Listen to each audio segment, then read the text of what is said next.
friends, welcome back to my channel. If you're new and you're stopping by for the first time, welcome. I am so happy you're here.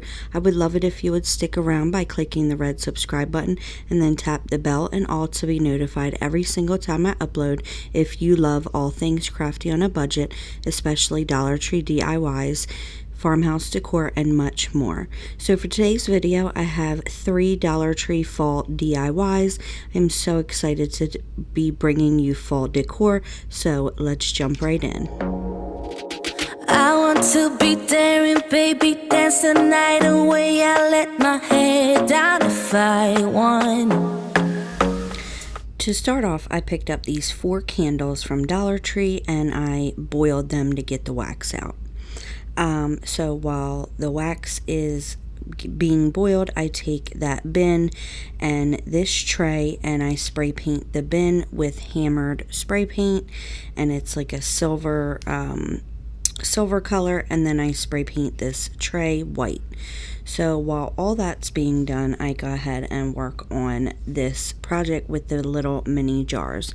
So I had these little wall plaques or little wall decor from Dollar Tree last year at fall time, so I just take those out of the package and I set those aside. I then just pick out my I was gonna say favorite, but I pick out the colors that I think would look best for fall decor, and I wasn't too sure between the orange and the green, and I did go ahead with the orange, but it was a little bit too bright for my liking, so I did just take some cashew and the orange, I think it's called pumpkin, and I just mix those together to get a lighter orange. So once I have that all mixed up, then I go ahead and I just take my mini jar, one of them, and I paint it this pumpkin and cashew color mixed. And these are so cute, you guys. These little candles, they actually say mason. Obviously I don't think they're real mason jars, but I just love the way that they look like little mini mason jars. So anyway, I then just take the cashew and I paint one jar with the cashew, another jar with hazelnut, and then the last jar I take this red color. I believe it's called crimson. I'll leave all the information down below because I don't want to get lying to you guys, but I take the red and this brown color hazelnut, and this red was a bit too bright for me as well, so I did just mix those two colors because it really deepened that red. So I thought that that would look much better with these colors rather than a really bright red. So like I said, I just go ahead and I paint this jar the red color. And I guess I said before that I painted the other jar with the hazelnut, but after I do the red, then I go ahead and I paint the next jar with the hazelnut.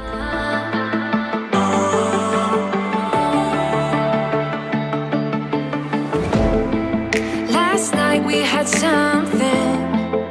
Tonight I'll begin. Next, I take these little wall decor pieces and some hot glue, and I just go ahead and I put a bead of hot glue on the bottom. Definitely line them up to make sure before you glue it, just because this top one was a little bit smaller than the bottom one. That's what you get when you shop at Dollar Tree. Sometimes they don't line up, even though they're basically the same thing, just a different design. But anyway, then I go ahead and I paint the entire thing with this cashew color. Now I do want to mention that I did go ahead and I put second coats on everything. I didn't think you guys really wanted or needed to see that, but I do just give everything one coat, and then I pulled my blow dryer out. I blow dried everything just to quicken up the drying time, and then I went ahead and I put a second coat on everything. But I don't really have a case. You don't have to mention. You just like their attention. So after everything is dried, I went ahead and I printed off Hello Fall. I will leave the information in the description box below, and a piece of graphite paper, which is also linked down below in my Amazon favorites. And I go ahead and I just trace on Hello Fall. Now, I did want to mention that for the H and the L in the beginning and the end, these letters did not have like an extra tail, but I wanted to make it a little bit more fancy, so I did go ahead and just add one. So if you use this font, you can do that, or if you don't like that, you don't have to. It's totally up to you. But after I have it traced on, then I take my Sharpie paint pen that I did get in the Walmart craft section, and I go ahead and I go over that lettering.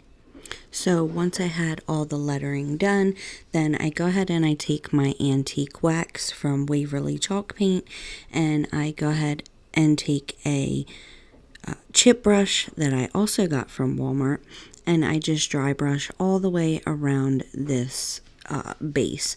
So I did this a little bit differently than I usually do my dry brushing. Generally, I'll go around all the edges, but for this one, I just did the two side edges and then went in between and did the same thing all the way around.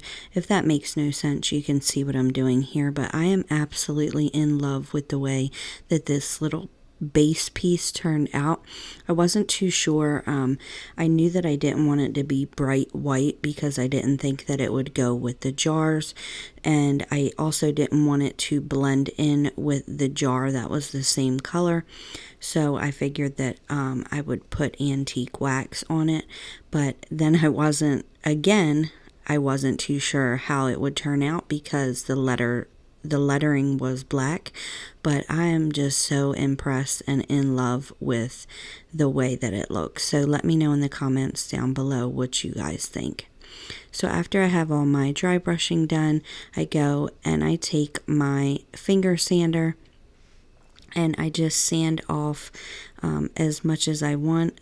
This is personal preference.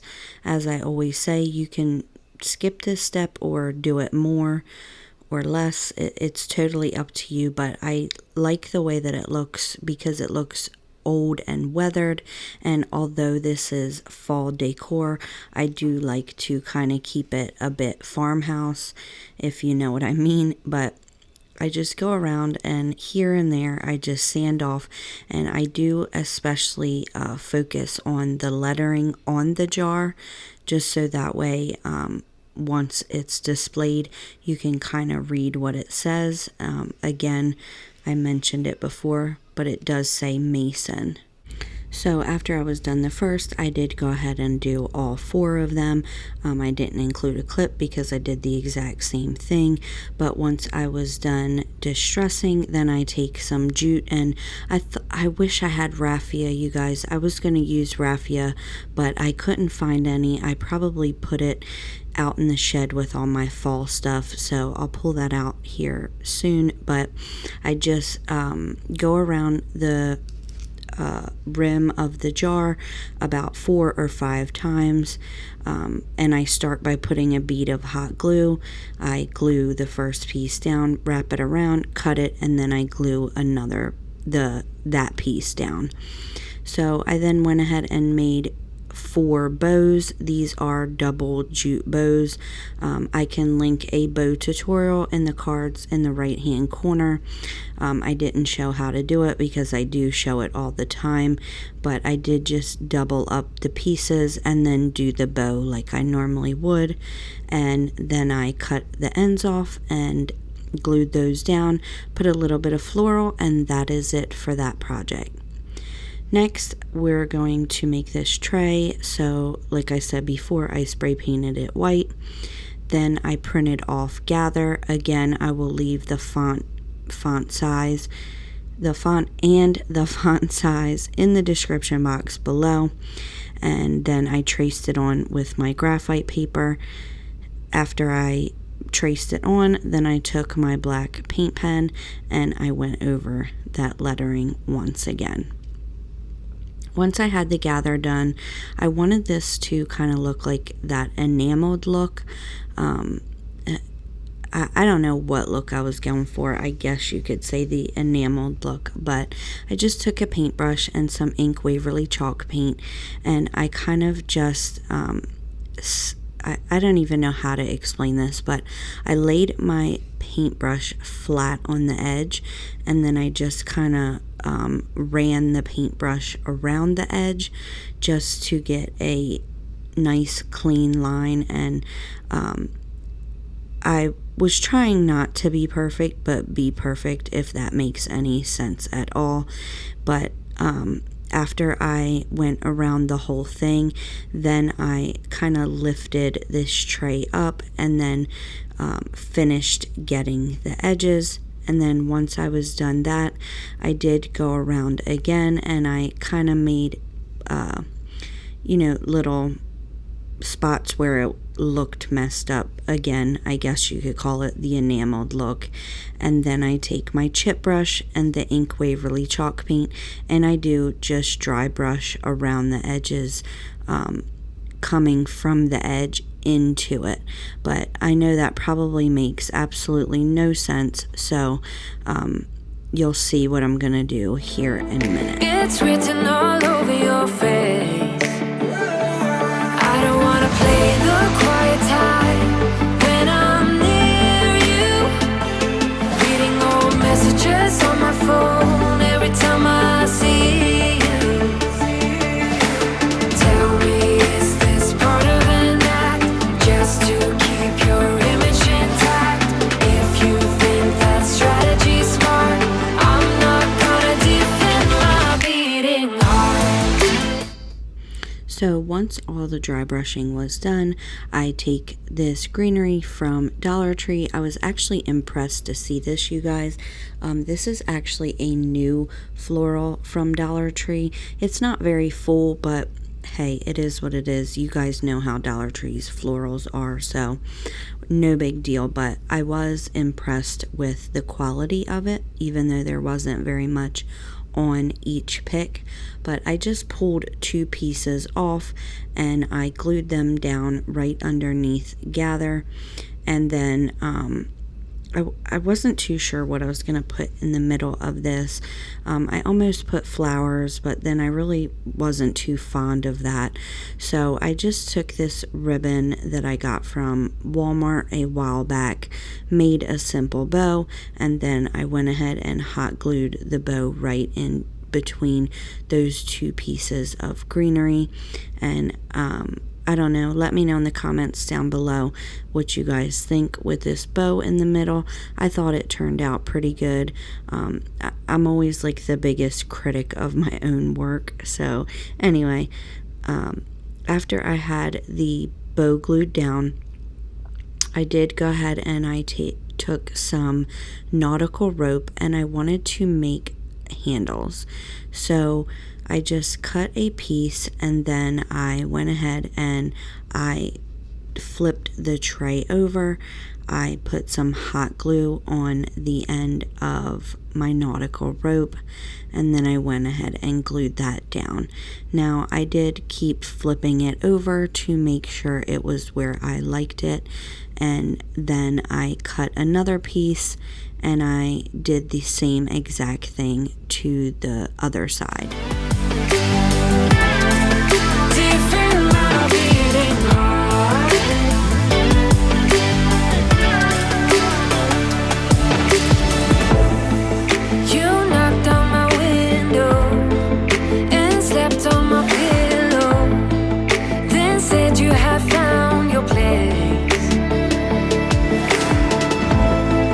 Not sure if I want this. You don't think that I noticed?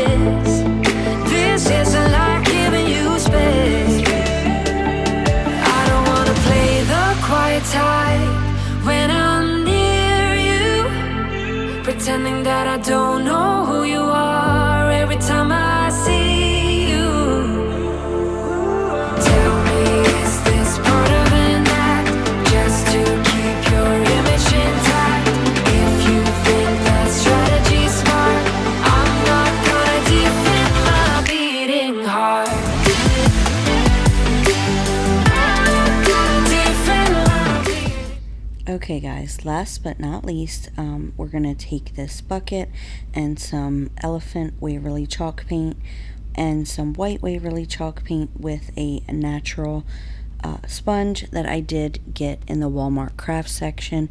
They come in a pack of 5 and they are by Folk Art, so if you see them and you want to do this galvanizing technique, definitely pick those up. They're fairly inexpensive, but I just start by taking the elephant Waverly chalk paint, and I usually just shake up the bottle so that I can dip right into the cap. So I just soak the sponge with the elephant paint. I dab off the excess, and then I just go around whatever I'm trying to galvanize. I go around the whole thing with the elephant paint, here, there, and everywhere. Pretty much it's kind of to your liking, so you could do it as much or as little as possible. And then I do the same thing with the white, but with the white I do go a little bit less, just because I like the way that it looks when the white is less than the elephant. So the elephant is just gonna tone that shininess down, and then the white is going to make it really pop and look like galvanized metal.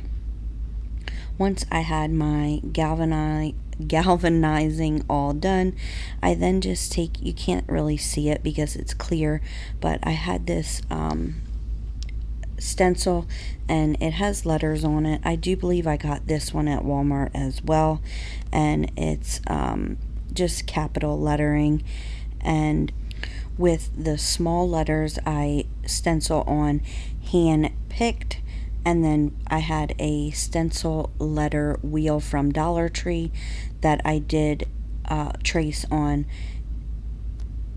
farm fresh pumpkins. Sorry you guys, when I do my voiceovers, it's always like 12:30 at night because everybody else is sleeping, and that's the only time that I have for the house to be quiet. So pregnancy plus being late and tired, my brain just does not work properly. But anyway, once I had all that stenciled on, I took a very tiny paintbrush, and I forgot to mention that I did stencil it on with ink Waverly chalk paint, a dabber. The dabbers that I used are linked in my Amazon favorites.